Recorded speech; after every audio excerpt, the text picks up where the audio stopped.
second. I just finished a week with the Highlander Hybrid, and I got to tell you, it's way big car for me. I'm not a big, but it's a really brilliant vehicle. It drives like a vehicle that is much smaller than it is. However, I drove the Platinum Limited Edition, $52,250. Wow. Now, is it worth it? Well, that's a subjective question. I would. It was. I was really impressed with the vehicle, and I thought it was just going to be I just drove this big hybrid Toyota. It's an amazing vehicle. It's got tons of room. It's the panoramic roof. It makes you feel like you're driving almost in a convertible. It's very big and open and airy. All of which is to say, all that and all the details coming soon in our full What Drives Us review, which is why you need to go to youtube.com/whatdrivesus, hit the subscribe button, hit the notifications button so that you will get a notification when that review comes out, maybe this weekend. All right. Perfect. Yeah. Yeah. Okay, give us a teaser, Russell. What was your average MPGs on that? You know what? I'm because I love all of our viewers and listeners. I'm going to give you more than a teaser. Oh. The very first day I got it, drove out to the desert. Okay. Over a 5,000 foot mountain range, switchbacks, gnarly switchbacks, up and down, 82 miles each way. Okay. 35.2 MPG, and I was not sparing the gas pedal.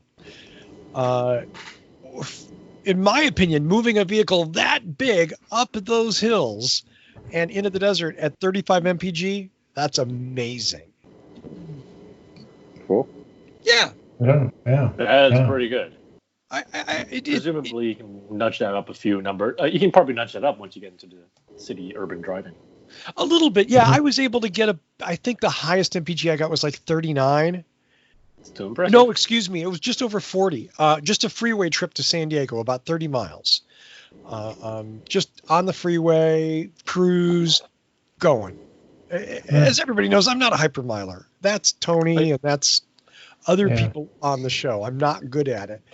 I can do it, but it's not my thing. These are great examples of Toyota's hybrid stuff, because the traditional Sienna in town, real world, is like 16 mpg. It's awful. Yeah. So if you can get double that with a minivan, taking the kids to school, that's incredible. Yeah. And I will like to mention the current generation Toyota hybrids. So that would be right now would be in the Prius, the Corolla, the Camry, RAV4, Highlander, and of course the Sienna and Venza. I've noticed that the EPA numbers are a little underdone. So in other words, most people can match it, but it's very easy to beat it. Right. So I think the Highlander hybrid's rated. Yeah. But you don't even have to be a Tony. Right. Don't even have to try anymore. And Russell, right? Yeah. Because what's the Highlander rated at? 32?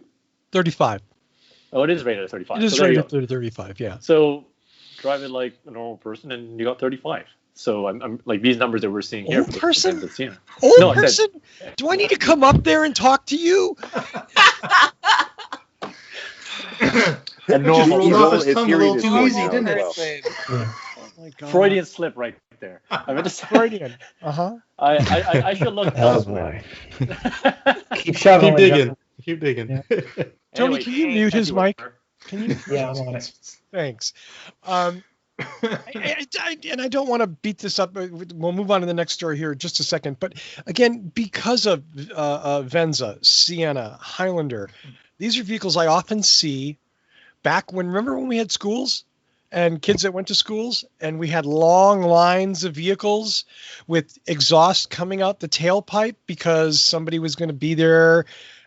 I look forward to all those vehicles being hybrids so that the engine isn't running the whole time it's parked. When they're parked in the drive-through line or whatever it is, that we're polluting less. I know it's not as cool as an electric car. There's no argument about that. But getting somebody out of an ICE-only car into a hybrid, that's huge. That is a huge benefit for all of us. So, yeah. And then, so I wanted to ask this before, and of course, I don't think we know the answer. So it's more of a rhetorical question, but when is Toyota going to follow Chrysler Pacifica model and make the minivan a plug-in? Make it a prime? I mean, we don't sit on the board. We're not in those meetings, but this seemed to be like the perfect opportunity. If you were going to roll this out as a hybrid, you make it a plug-in hybrid. They probably got the headroom for it in the profitability. And the chassis, again, because the RAV4 is built on the same chassis and it's coming out as a plug-in. So basically, any of those vehicles, Camry, Highlander, Sienna, Venza, any one of those on the platform can be easily converted. Well, not easily, but... So we know Toyota's next model year. We know Toyota's business model is always bring it out and then a 2-year refresh. Mm-hmm. Yeah, the RAV is a test for that. They're going to test the plug-in water at that kind of vehicle, and then if it works, I would imagine they'd roll it out for the other ones. I agree. Because the RAV and the NX will be next, right? After the RAV4, the Lexus NX, which is basically a cousin of the RAV. Right. Not like that cool Lexus UX hybrid that is amazing. It's a piece of shit. He hates it. I love it. I hated it. Just this morning saying if I could find a used UX, I would buy it in a heartbeat.